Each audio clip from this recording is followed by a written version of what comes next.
Olá! Agora eu acho que foi, hein?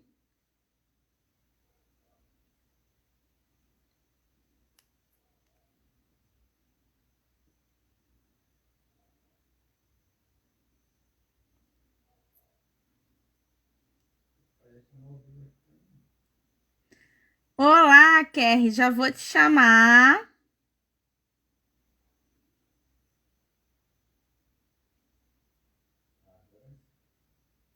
Gente, eu tava com um problema aqui de conexão.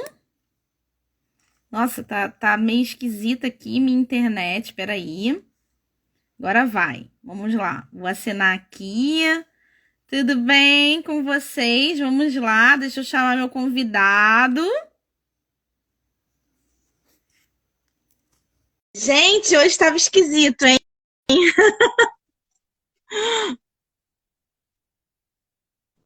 Opa, entrei, Olá, Kerry, tudo tudo bem? bom? Que bom te Tudo bem? Eu tô aqui reencontrar. falando. Eu tô aqui falando que hoje estava estranho, eu não estava conseguindo conectar. E aí não estava entrando ao vivo, sei lá, tava um negócio estranho. Tudo culpa de Mercúrio, né? Mercúrio É, retrógrado aí que tá todo mundo falando. é verdade. A comunicação fica toda complicada, né? A comunicação fica como, né? Tudo tava assim bem esquisito, mas aí, pronto, conseguimos. Conseguimos.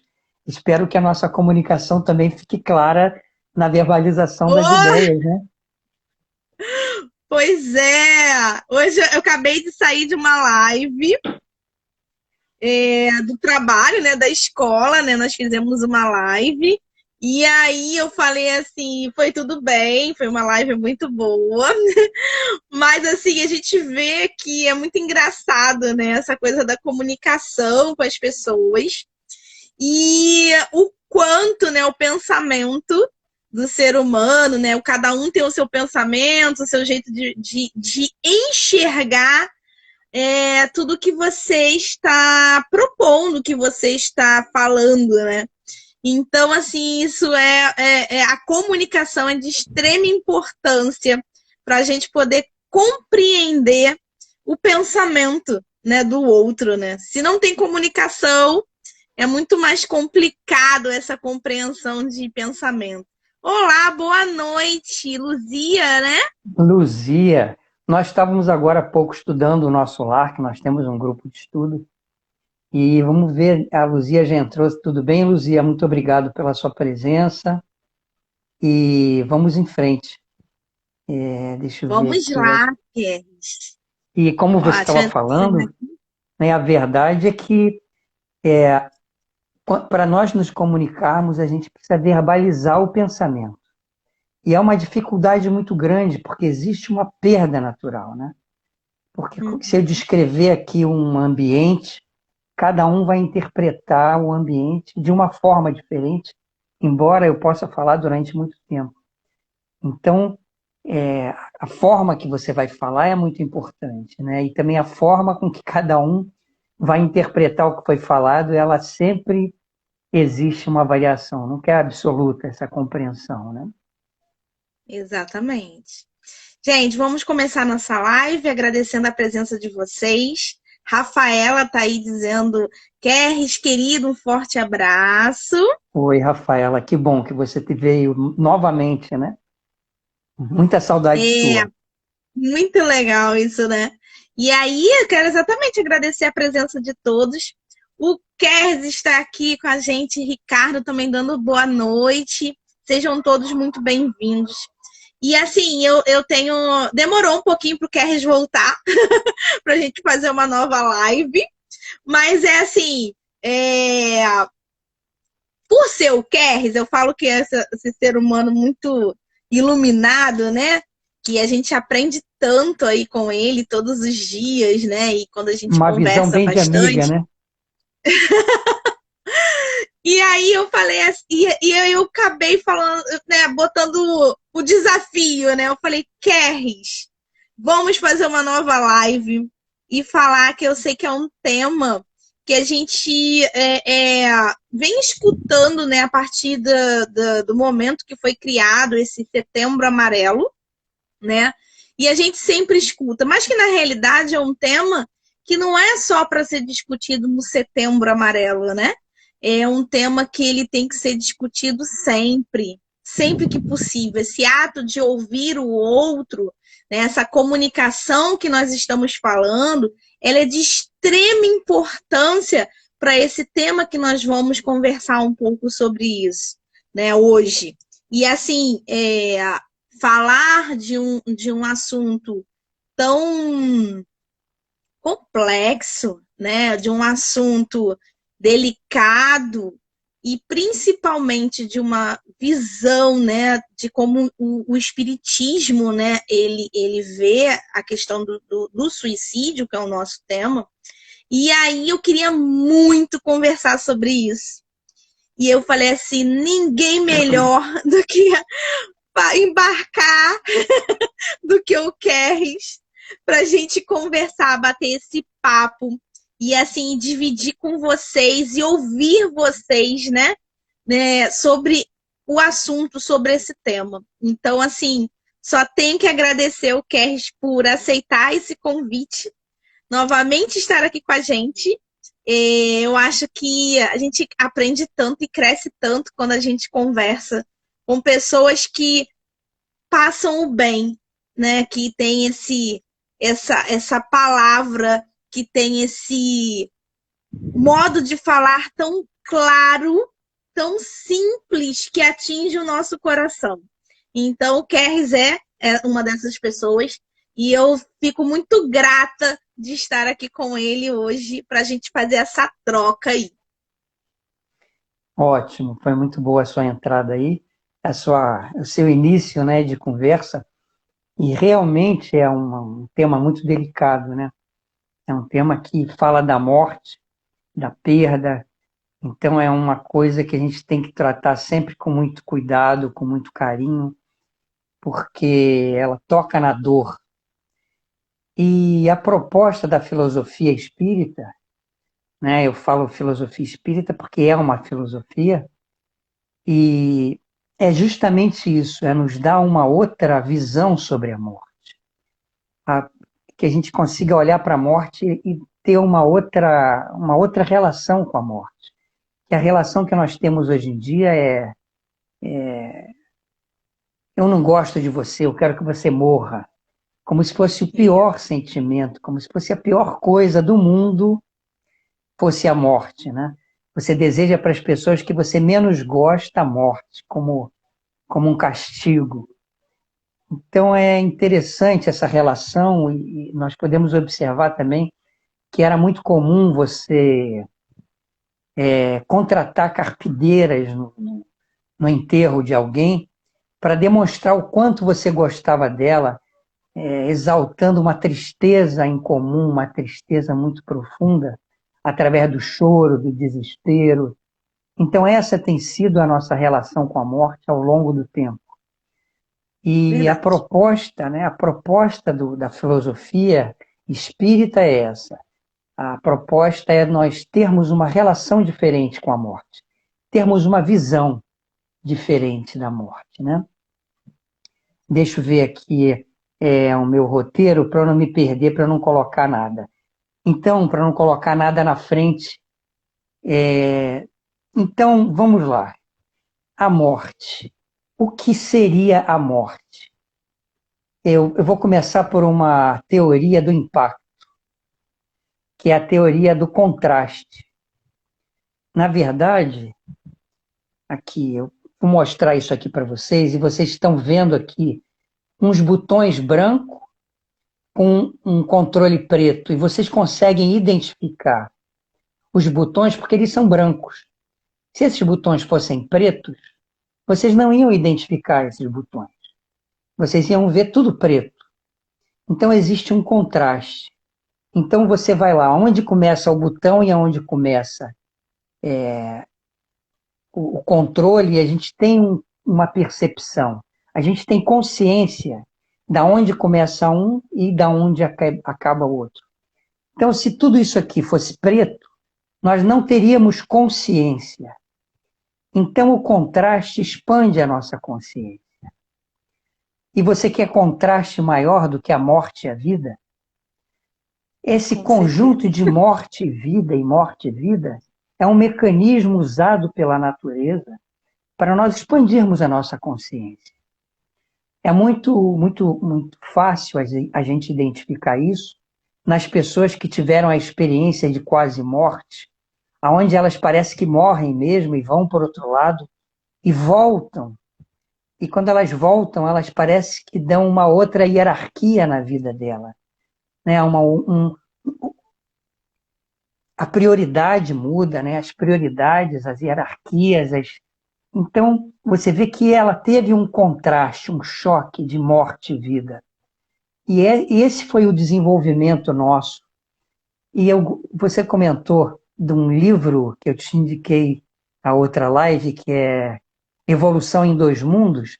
E eu gosto muito desse livro porque ele complementa muitas lacunas que a gente tem da compreensão do conjunto, né, do conjunto do que é a nossa vida, da onde a gente veio, o que nós estamos fazendo aqui, para onde a gente vai, que essas são as perguntas filosóficas desde o início dos tempos. Então, nesse livro, o André Luiz fala dessa consciência, do despertar dessa consciência.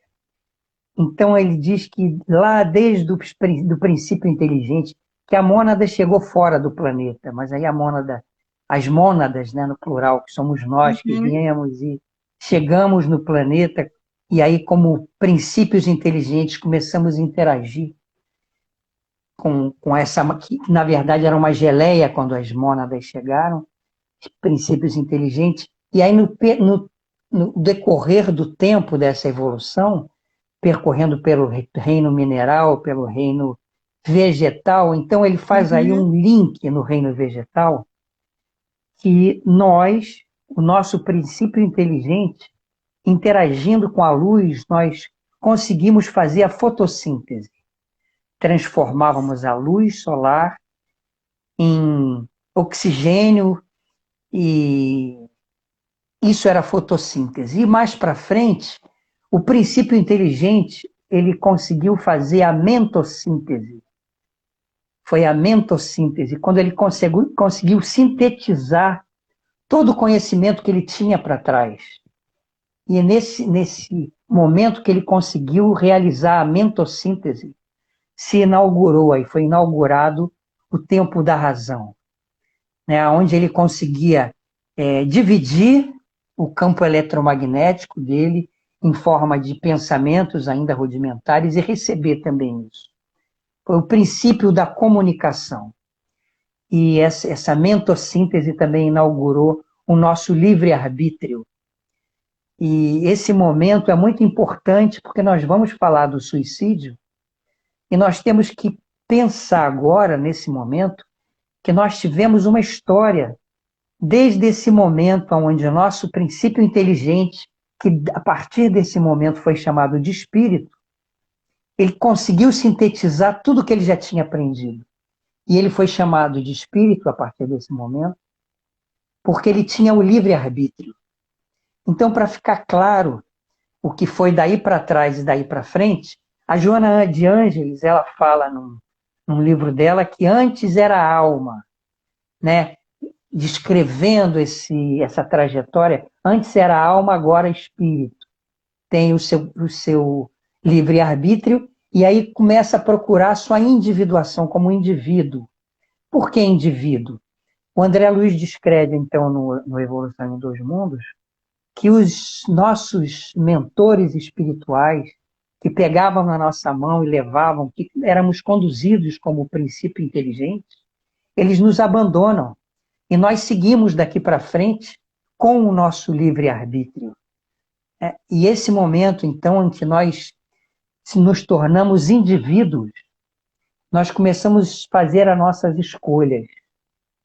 E essas escolhas como indivíduo, elas chegam até esse momento, né? O momento da escolha de você tirar a própria vida. Mas qual é o impacto que nós temos que que acrescentar essa morte e vida. Eu vou trazer aqui o pensamento de um filósofo, Parmênides, que ele dizia, ele era considerado meio louco, né, porque ele dizia que a morte não existia.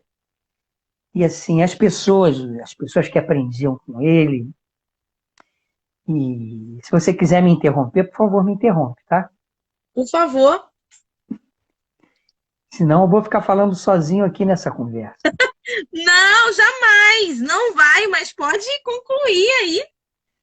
Tá certo. Então, o Parmênides, um dia ele está passando na rua e tem aquele tumulto, né, aquela coisa toda, e ele pergunta para um dos aprendizes, né, o que está acontecendo aí? Não, é que tem um homem morto ali. Aí ele fala, morto nada, a morte não existe. Aí, mas como, Parmênides? Olha ali, Parmênides, o cara está deitado ali, morto, sem vida, como é que você me diz? E aí criou o tumulto ali em volta dele com os aprendizes dele, né? E aí ele falou, bem, então vamos pensar nessa morte, tá? Vamos analisar o que morreu ali. O que foi? Que parte que morreu? O que aconteceu? O que é um ser humano? Ele começou a pensar. E aí aqueles que aprendiam com ele, os aprendizes, diziam, então, Uhum, bem, chegaram à conclusão, depois de muito conversar, que existe o espírito, né? Que o espírito existe a matéria, que é um material, e existe a forma. Quer dizer, a matéria é aquilo, se eu falar assim para vocês, plástico. Vocês não vão entender o que é, mas se eu falar jarra de plástico, aí vocês vão ver que é um material, que é uma matéria feita de plástico. E o espírito? Tá bom. Aí, depois de muita discussão, chegaram a essa conclusão. Aí ele perguntou assim, mas o que morre? O espírito morre? Não, por definição, o espírito não morre, que o espírito é uma coisa imortal, né? Já por definição, o espírito é imortal. Tá certo. Então, o que morre ali? A matéria? A matéria morre? Aí eles ficaram naquela conversa aí. Vamos lembrar aqui o que Lavoisier disse. Nada se cria, nada se perde, tudo se transforma, né? Então aí eu pergunto, será que a matéria morre? Ou a matéria volta a ser o que ela era? Ela estava aglutinada temporariamente, né? Você pode até pensar a nível atômico que os átomos estavam ali aglutinados, mas quando aquela pessoa morre, os átomos voltam, porque eles têm vida própria. Então eles voltam para o campo da natureza. Então a matéria não morre, ela tinha aquela aglutinação, aquela forma, mas ela continua viva, ela volta para a natureza. Tá bom, então a natureza não morre. Tá bom. Então o que morre aí? A forma. A forma morre? Aí eu pergunto, será que a forma morre? Bem, se alguns de vocês disserem que a forma morre, então vocês podem pegar um triângulo e matar o triângulo, né? Como é que a gente vai acabar com um triângulo? Que é uma forma o triângulo. Então, se você for um sim. exterminador de triângulo, você vai sair acabando com todos os triângulos que existem na vida, né? Aonde você vê um triângulo, você vai exterminar, só que o triângulo, você vai acabar com aquele, mas o triângulo é uma ideia. Então, o triângulo, aquela forma, volta para o mundo das ideias. Como tudo que tem forma, tudo começou numa ideia, desde as paredes, das construções, desses Uhum. aparelhos que nós estamos. Então, se o espírito não morre, se a matéria não morre, ela volta de novo para ser o que ela era e a ideia não morre, então o que morre no homem? Né? Essa é a grande questão. É verdade. É verdade. É verdade. E pensando assim, se quando você faz essa passagem que você vai para um outro plano, né? Vamos dizer assim, é, quando você vai para um outro plano, que você retorna à casa, vamos dizer, retorna à sua origem, e esse recomeçar, esse livre-arbítrio, né, que nós temos, do recomeçar, e você poder retornar depois à nossa terra, como a gente conhece, né, e reescrever a sua história, transformar, decidir de novo, pelo seu livre-arbítrio. E aí, do nada, vem esse pensamento, que será do nada ou tem uma explicação para o pensamento de um ser, né, um ser humano questionar e atentar contra a própria vida. A gente tem aí casos, né? A gente tem aí exemplos de pessoas que dizem, né? A gente até conversou um pouco sobre isso, que antes de atentarem contra a própria vida, elas escutavam vozes, né? Elas escutaram vozes, viram pessoas, viram vultos que falavam para ela, faz, né? Vai, né? E muitos desistem, e o que faz ele desistir, mas muitos não. E o suicídio, ele é muito presente. Eu trabalho com adolescentes e a gente vê que hoje o suicídio, dentro da fala do adolescente, sabe, da fala dele, se tornou uma coisa tão simples, como se a vida dele não tivesse nenhum valor. Quando a gente muitas das vezes atende um adolescente que se automutila, né, que tenta toma remédio, se entope de remédio, tenta um suicídio e que não consegue, né, que não tem êxito, e você vai conversar, o que ele fala para você é que a vida dele não vale nada. E esse conceito de que a vida não vale nada, de que ele não tem ninguém para escutá-lo, né, ou que ele atentou contra a própria vida por uma decepção, enfim. A gente percebe o quanto as pessoas perderam essa conexão exatamente com essa sua alma, com esse seu retorno, com seu espírito. E aí eu queria que você falasse um pouco sobre isso, essa questão dessa escolha, né? Desse livre-arbítrio que as pessoas têm, sim, mas que são influenciadas também para tomar uma escolha dessa. E como é a visão espírita com relação a isso? Ótimo, obrigado pelo gancho. Retomando aquela ideia de que quando nós despertamos do mundo animal, né, que foi o último reino antes de entrar no reino hominal, que é o reino da razão, do pensamento contínuo, quando nós entramos no reino hominal, nós não tínhamos a consciência de muita coisa. Essa consciência da vida, de quem somos nós, isso foi sido construído, foi amadurecendo ao longo do tempo. Né? Então foram milhões de anos para o homem chegar até aqui como consciência, né? Como homens conscientes. Então, na verdade, nós estamos hoje em um grau de consciência que nós já conseguimos admitir o espírito de uma forma racional. Ou não.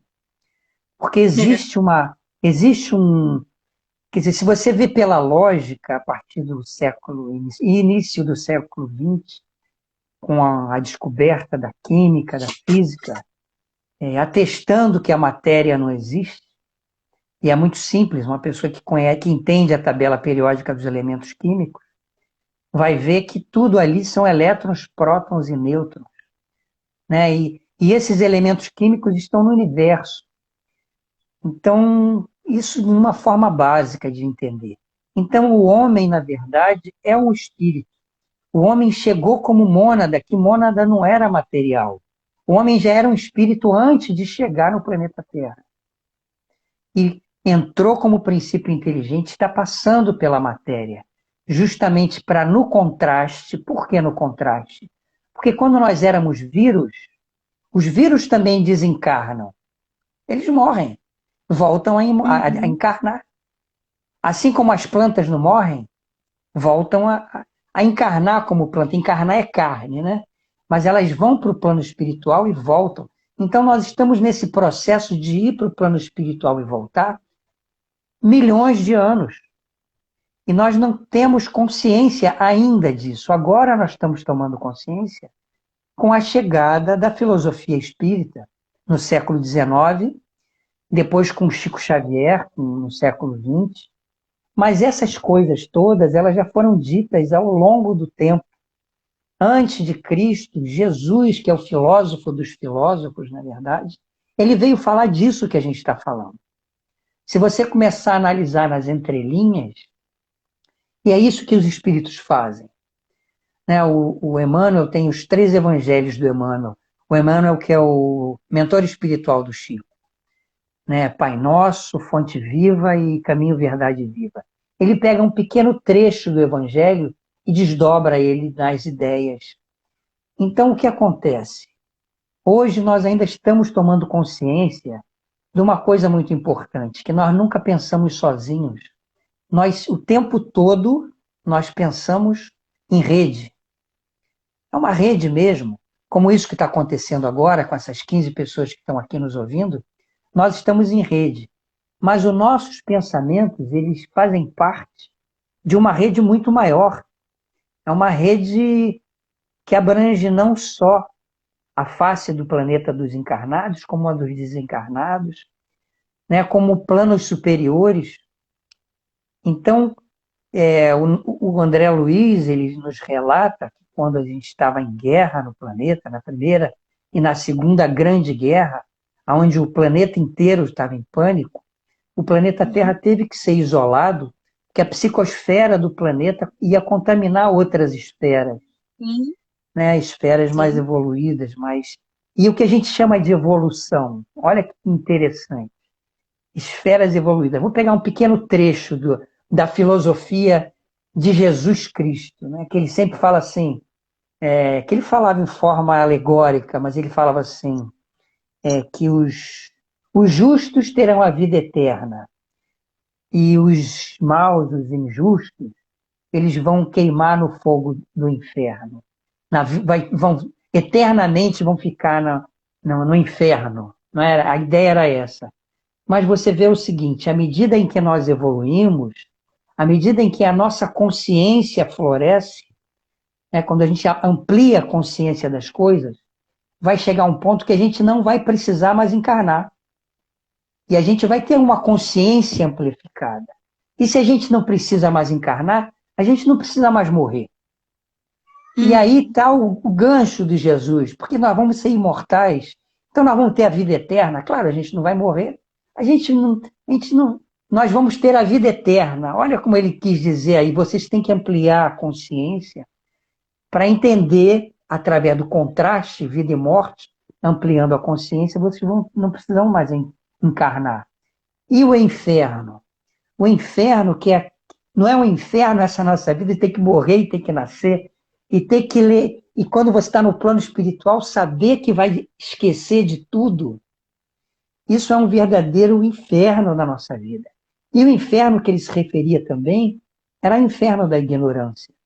Está aí o Sim. segundo mandamento, que é instruí-vos. O primeiro é amai-vos, o segundo é instruí-vos. Porque através do entendimento, da instrução, você vai ampliar isso tudo, assim, vai ampliar a tua consciência. Aí você pode dizer assim, poxa, mas então o pessoal que faz 3 universidades, elas ampliaram mais a consciência de forma alguma. De forma alguma, não é isso. A consciência, ela se dá não só pelo conhecimento, ela se dá pela identidade que você tem, que a tua consciência se identifica com o quê? Com aquela parte da matéria e da forma, se você se identifica com a parte da matéria e da forma, o dia que a matéria e a forma acabarem, você vai dizer, pô, eu morri, cadê eu? Eu não estou mais ali, eu morri. Então, a identificação com você é do que você é, não do que você está sendo, não do que você está. Você está hoje matéria, você está corpo. Então você acaba se identificando com o corpo, com a matéria, e aí você acaba sendo a matéria, acredita, a consciência, ela fixa na matéria e acha que morreu. E essa é a interpretação da morte. Então a morte nada mais é que a identificação do que você é, da consciência com a matéria. Aí quando você se identifica tanto com a matéria, aí você tem a sensação da morte, a sensação que tudo acabou.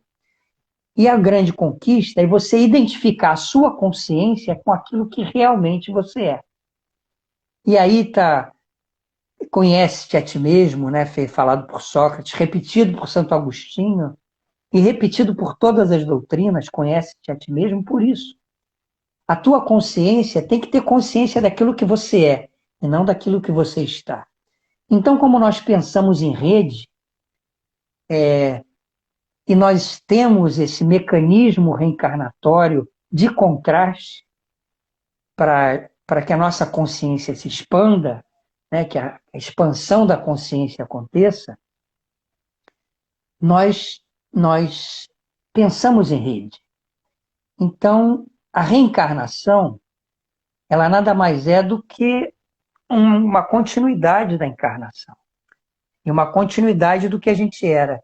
Então, se nós estamos hoje aqui, vemos uma pessoa que está na beira do abismo, eu quero, assim, falo assim, vai, se joga. Não presta, essa vida não presta, não vale a pena mais viver, se joga. E a pessoa se jogar, eu vou me responsabilizar com a minha atitude. O meu livre-arbítrio fez com que eu fizesse essa coisa que não corresponde a uma lei natural, né? Porque existem Sim, leis da natureza, existem leis da sim. natureza. É uma das perguntas mais incríveis, né, que Kardec pergunta para os espíritos, onde estão as leis de Deus? Ele diz, as leis de Deus são as leis naturais, né, porque a gente separa a matéria do espírito, então a lei de Deus é a lei da gravidade, é a lei de causa e efeito, é a lei do amor, Uhum, que é a única. Todas as outras leis são desdobramentos da lei do amor. Então, sim. eu, como encarnado, vou ter que me responsabilizar pelaquela morte, né, porque eu não acolhi aquela pessoa. E também um desencarnado, da mesma forma. Se ele tiver ali como desencarnado, pensando na faixa vibratória daquela pessoa, ele pode instigar a pessoa a se jogar, né? E esses espíritos normalmente são chamados dos espíritos obsessores, quando Uhum, na verdade o que a gente chama de espíritos obsessores normalmente, né, numa grande maioria, são espíritos que você tem dívida com eles. Nós recebemos nas reuniões mediúnicas espíritos revoltados porque foram roubados, foram mortos, foram traídos e estão ali querendo cobrar. Então eles são vítimas. Existe uma ligação magnética mental com essas pessoas. Agora, como ocorre essa ligação mental? Não só através das nossas vidas passadas, mas quando nós chegamos aqui e identificamos pessoas tristes, pessoas que têm a uhum, vocação para esse tipo de atitude, são pessoas que lembram de alguma forma do passado, que têm tanto impregnado determinadas coisas, vivências do passado, que elas trazem essa culpa muito forte. Então, pessoas que têm essa tendência são pessoas que trazem uma vivência do passado muito forte. Então, no Pinga Fogo, você quer falar alguma coisa? Você entendeu o Não, que eu e falei? Quer é embutir uma o que eu ia pergunta? falar. A gente pode também, eu acho que como eu lido um pouco com energia, né? E a gente consegue sentir que são pessoas também que têm um campo vibratório muito baixo, né? Que estão sempre assim. naquele campo energético baixo, se lamentando, né, reclamando, é, falando palavras negativas. Então, são pessoas que têm esse campo energético baixo, né? Eu acho que é também por aí, né? Isso. E aí, para a gente falar em energia, porque tudo é energia, né? A gente fala os Sim. fluidos, a energia, as orações. Os espíritos dizem que atrás de todos os fenômenos físicos, materiais e não materiais, os fenômenos psíquicos, espirituais, todos estão movidos pelo magnetismo. É o magnetismo que gera tudo isso. E quando a gente fala assim, uma pessoa de baixa vibração, uma pessoa que de baixo astral, na realidade, são pessoas que, de alguma forma, a lei de Deus está promovendo nelas um crescimento. Mas Uhum. essa depressão é um caminho. Um caminho, na verdade, é uma reflexão, é uma introspecção que ela tem que fazer, né? É um resultado da lei de causa e efeito. É uma dor na alma. Como a gente pisa no espinho e sente dor no pé, no corpo físico, que na verdade quem sentiu essa dor foi o corpo espiritual, né? Uhum. Mas a gente pega o espinho e tira o espinho, né?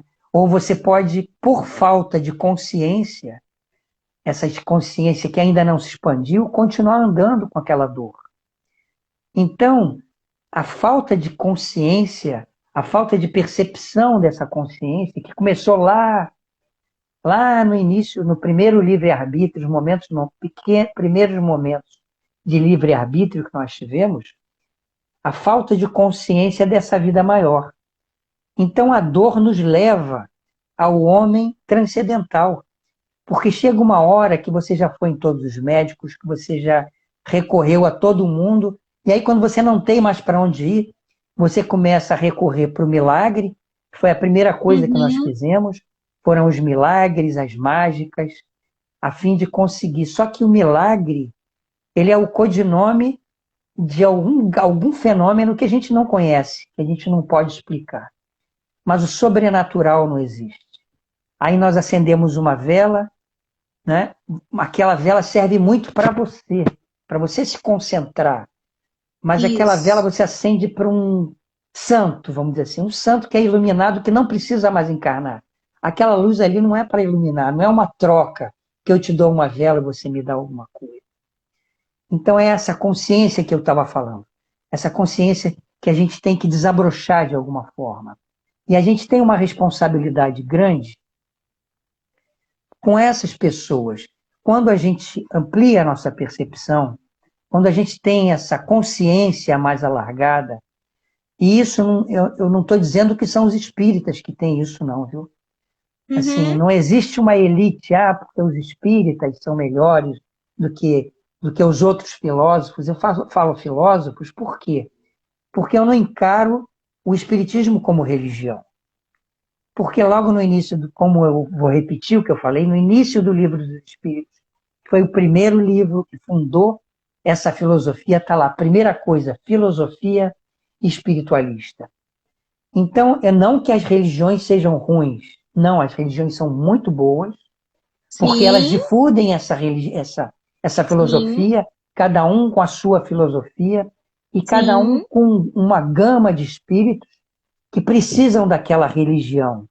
Então, assim, dizer Uhum. que o espiritismo é religião, eu acho que é válido para muitas pessoas, né? Uhum. Agora, a gente não pode confundir, dizer que eu sou um espírita praticante só porque eu vou às palestras, só porque eu faço palestra. Eu sou um espírito praticante, espírita praticante, porque eu tomo passe ou porque eu leio uns livros. Não. O espírita praticante é aquele que entende a filosofia de vida que propõe o espiritismo. São comportamentos, são pensamentos. É a forma de você se conectar nas melhores redes sociais, mentais. Porque o Uhum. problema é que as nossas redes mentais, devido à nossa falta de consciência, acaba se conectando com redes pesadas, difíceis, de sofrimento. Então, esse mecanismo de dor, de sofrimento, serve para nos promover. É como a dor que está sentindo ali, e aí você toma consciência que tem um espinho e você tem que ir lá. Você tem que tirar esse espinho. Mas e como é que a gente pode interferir? Como a gente pode interferir nessas pessoas que por algum motivo trazem do passado esse sentimento? Porque, assim, nesse momento, o que a gente também tem que pensar é o seguinte, que Deus, essas leis de Deus, né, que na verdade a gente pensa em Deus como um homem, um ser, né? A nossa mente tem que atribuir alguma entidade, Deus, porque É Deus uma não cabe na forma, nossa né? É mente. uma forma. É, ou alguma entidade, sei lá, uma esfera, porque não cabe na nossa compreensão ainda. É como se nós estivéssemos ainda no estágio de uma bactéria e você quisesse conversar com ela, né? Então é mais Uhum. ou menos isso. Deus está longe, mas a gente entende Deus pelas leis dele. Então o suicídio é uma coisa importante que se diga. Ele não é igual a causa e efeito, né? Porque muita gente fala assim, não, o cara se matou, então ele vai queimar no fogo do eterno inferno, né? Vai se perder, vai passar, ele vai lá para o mais umbral, um umbral pesado. Não é isso, né? Existem graus de responsabilidade desse ato impensado. Vamos supor aqui, eu não posso julgar se isso aconteceu ou não, mas vamos supor que um ser humano, um espírito, tire a própria vida em benefício de uma nação ou de uma tribo. Quer dizer, ele está cometendo suicídio, mas ele está Entendi. pensando em outras O pessoas, ele está próximo. pensando no próximo. Uhum. Ele cometeu suicídio, claro que ele cometeu, ele vai responder por isso, sim. Sim, Agora, alguém quer se vingar de alguém, quer se vingar de uma outra pessoa, então deixa uma carta e vai lá e tira a própria vida. Porque ele quer promover a angústia, a dor. E ninguém nasceu para se suicidar. Então, esse sim. que usou como vingança tem um outro peso. Agora, aquela pessoa que está perdida, aquela pessoa que não tem consciência da vida espiritual, porque na grande maioria das vezes, as pessoas que tiram a própria vida estão querendo se livrar de uma dor. Elas não querem acabar simplesmente com a vida dela. Elas querem acabar com a vida dela porque ela se identifica muito, muito com o que ela está. Ela se identifica com o corpo, com o problema material, com as contas, com o namoro, com o casamento, que são coisas que ela está aquilo. Ela não é. E o fato dela se identificar com as coisas que ela está, ela quer acabar com aquela dor de qualquer forma. Sim. Então ela vai lá e tira a própria vida, querendo acabar com a dor. Então Sim. aí já tem um outro peso na lei de causa e efeito. Então o que importa é a intenção. É a intenção, como a mesma intenção que você tem de como Jesus nos ensinou, o filósofo dos filósofos, né? Daqueles que chegavam lá num templo e os ricos chegavam com potes de ouro e colocavam lá e todo mundo vendo aquilo tudo. A intenção deles qual era? Era dizer que eles eram bons, que eram maravilhosos, que eram perfeitos, tinham um lugar com Deus. E aí chega uma senhora quase mendiga, com uma moedinha e coloca lá. E aí Jesus perguntou: vem aqui, quem colocou? Quem colocou a maior oferenda, né? E os apóstolos disseram: é lógico, né, Jesus? Aquela moedinha ali, lógico que foi esse bando de ouro, essas bacias douradas. E aí, esse é o nosso equívoco, que a intenção daquela mulher, com que ela tinha, né, aquela moeda era o que ela tinha para se alimentar, mas ela estava dando, a relação dela com a matéria ela era tão outra, que ela estava dando aquilo para os deuses, que aquilo era um templo, para os Uhum. deuses retribuírem ela com felicidade. Então é isso, quer dizer, atrás da filosofia do mestre, a gente tem que aprofundar, e os espíritos nos ensinam, nos ajudam através desses livros que vieram. Mas como é que a gente pode interferir? Como é que a gente pode chegar até essas pessoas? como é que a gente pode, de alguma forma, dar a nossa contribuição? Primeiro, Uhum. olhar, o nosso olhar. Olhar com realidade, porque cada olhar dessa pessoa, cada palavra, cada gesto é um documento psíquico. Sim, Se nós não conseguirmos ler esse documento, nós não vamos conseguir ajudar. Então nós temos que olhar de verdade, olhar mesmo, olhar nos olhos, conversar, e a conversa querendo saber, mas querendo saber com a alma, não é querendo entender isso. que ela perdeu o emprego, que foi E não é abandonada. Isso, julgando, né? Não é julgando, não é se sentindo superior àquela pessoa. perfeito. Que é, que é o. É sempre assim, né? Pô, mas essa pessoa tem tudo.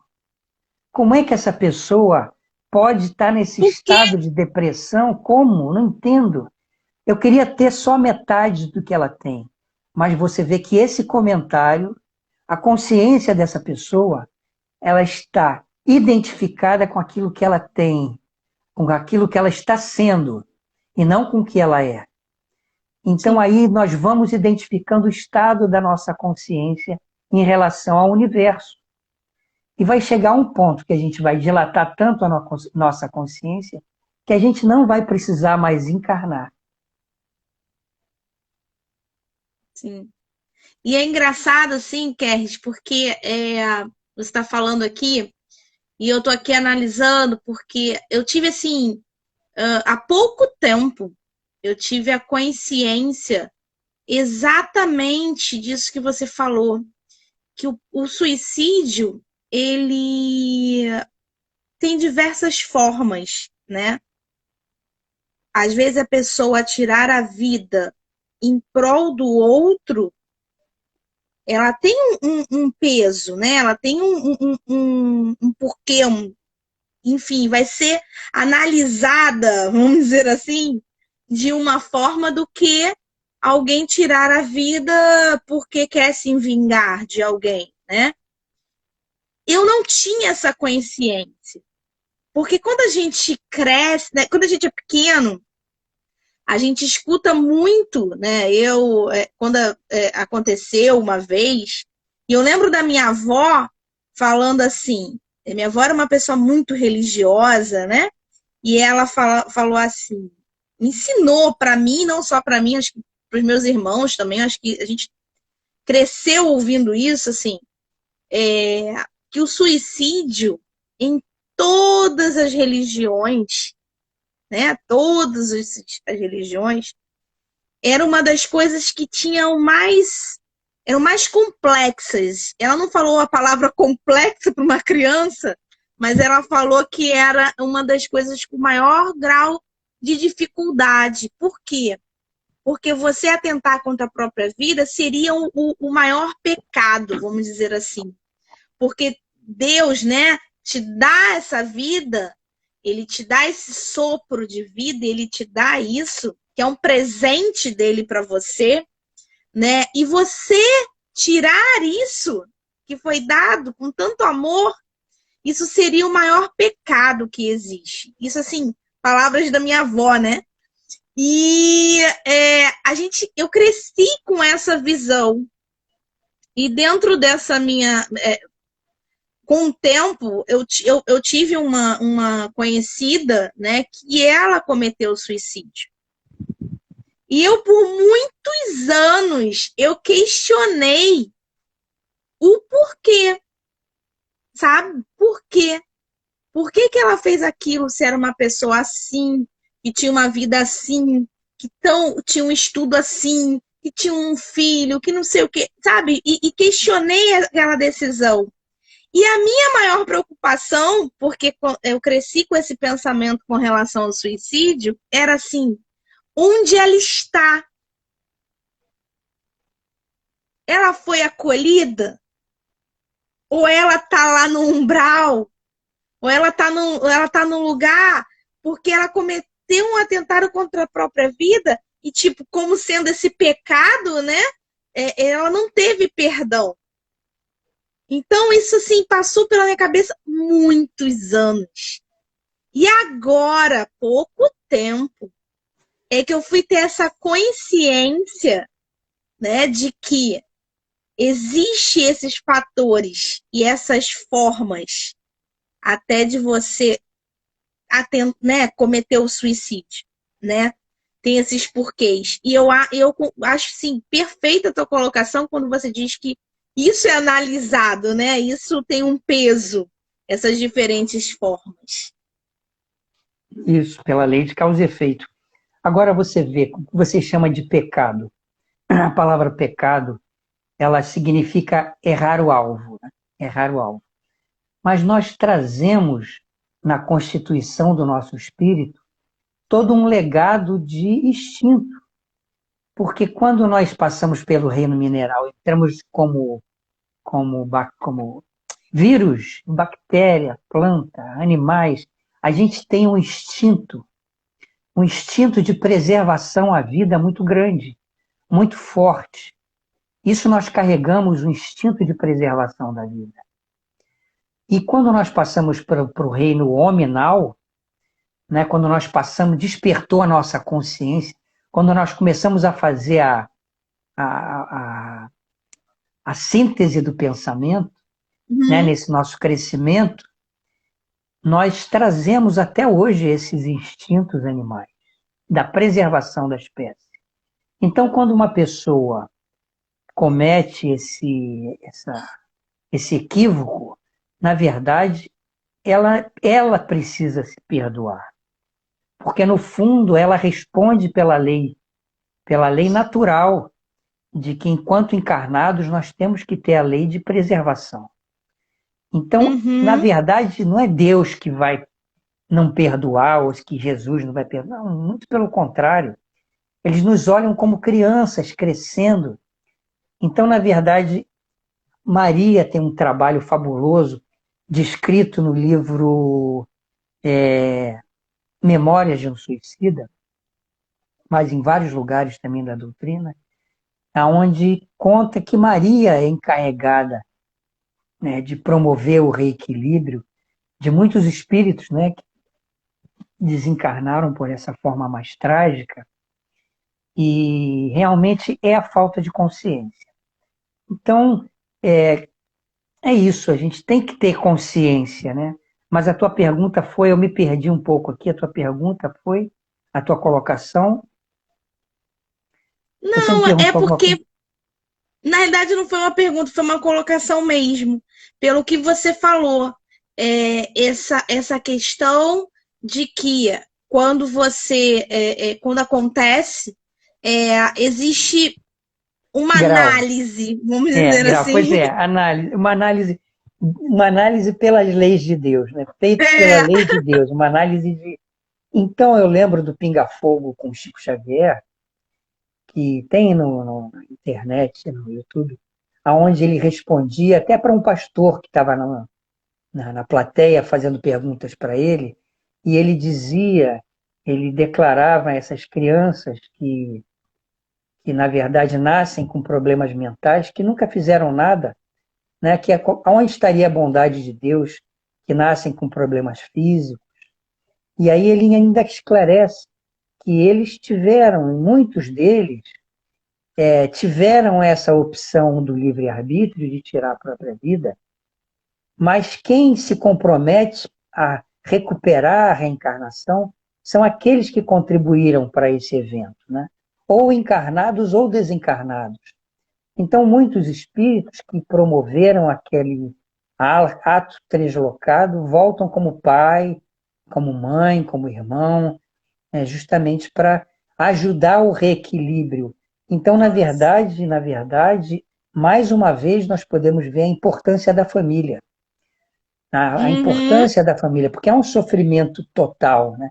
É um sofrimento geral quando sim, tanto quanto recebe, quando tem uma pessoa com essa tendência ligada à uhum. falta de consciência e à falta de consciência da família também. Então é isso. Eu acho que a grande chave disso tudo é nós ampliarmos a nossa consciência, né? para facilitar a nossa vida, para nós conquistarmos a felicidade real. Eu acho que Sim, valia com a certeza. pena fechar o mês com essa reflexão. E que não existem, Perfeito. né? Não existem culpados e ninguém vai queimar no fogo do inferno nunca. Né? E Deus perdoa sempre, o Pai, Ele é amor. Né? Ele é amor. Ele é a lei maior, é a lei do amor, onde todas as outras são desdobramentos dele. Então, se Ele é Verdade. amor, como assim não vai perdoar? Muito pelo contrário, quem tem que perdoar é você mesmo. É. Você tem que se perdoar. E essa culpa, às vezes você volta de novo, reencarna com essa culpa. E aí está mais com a tendência de novo cair nas armadilhas. Sim, Então sempre sim. volta com famílias especiais, volta com. É programado o reencontro com pessoas que vão poder ler esses documentos psíquicos que ela traduz através dos olhares, do comportamento, né? Mas nessa leitura estamos nós, que buscamos a verdade. Né? Sim, Procura a verdade, que a verdade te libertará. Né? com Então, certeza. e é essa liberdade do corpo físico que a gente tem que procurar. Esse corpo físico é pesado, ele ainda carrega instinto, mas isso vai depender do nosso livre-arbítrio. Né? A Com cada certeza. dia, a cada pensamento, a cada atitude. Com certeza. Gente, eu tô vendo aí que tem um monte de gente. Quero agradecer a presença de vocês. Tem alguma pergunta que vocês queiram fazer? Algum comentário? Eu vi que a Joyce colocou que o cunhado dela passou por uma experiência, né? Que quase faleceu, né? E ele retornou uma pessoa diferente, né? Ele deu um outro sentido para a vida dele, né? Ela colocou isso. Alguém mais quer fazer algum tipo de comentário? Eu não sei nem que horas tem, Kerris. Vou Eu ser bem também sincera. não. Eu não estou controlando A a gente, hora. quando começa a live, você sabe que a gente nem sente o tempo passar e eu não tenho noção. Se alguém puder colocar aí o horário, por favor, É, senão a gente é porque derrubado, né? A internet derruba e a gente não consegue gravar. E é tão bom, né? Outras pessoas escutarem isso também, né? Essa questão da gente se perdoar é fundamental para o nosso crescimento, para a nossa transformação, né? E a gente não. São o quê? São 9h30. Ih, estamos na hora, ó. Foi no laço, Kerris, olha, tá vendo? no laço. Intuição, isso foi intuição. Nossa, no laço. Gente, Gente, então muito assim, obrigado pela presença de é todos, viu? agradecer a presença de todos. Kerris, muito obrigado por mais uma vez estar aqui com a gente aqui, passando tanta coisa, tanta experiência boa, tanta energia maravilhosa. E assim, e vamos combinar outra, Vamos, brevemente, vamos sim. porque essa visão, a visão espírita, eu acho que as pessoas conhecerem o evangelho, sabe? E poderem ouvir sobre isso, e isso assim, se reproduzir, isso é maravilhoso. Isso é uma forma da gente aprender, né? Sempre. Então, assim, grande beijo para todos. Muito obrigada pela presença de vocês. Eu só tenho que agradecer pela presença. E fechando esse mês de setembro aí com chave de ouro, onde esse perdão e essa gratidão tem que fazer parte da nossa vida, do nosso dia a dia sempre. Obrigado pelo convite, tá? Grande beijo a todos. Gente, muito obrigada, ó. Excelente noite para vocês, tá? Eu vou deixar a live gravada. E quem quiser fazer alguma pergunta, manda pra gente, né, Kerris, que a gente responde. Isso. Ó, a Helenice tá falando, Kerris, que saudade, Kerris. Ó, que Ô, legal. Helenice, que saudade também, muita Luzia, saudade. gente, muito Luzia, muito obrigada, tá? obrigado, gente. Rafaela e Beijo, mais boa quem noite para entrou. Grande beijo. vocês, hein? Fiquem com Deus. Tchau, tchau. Até logo.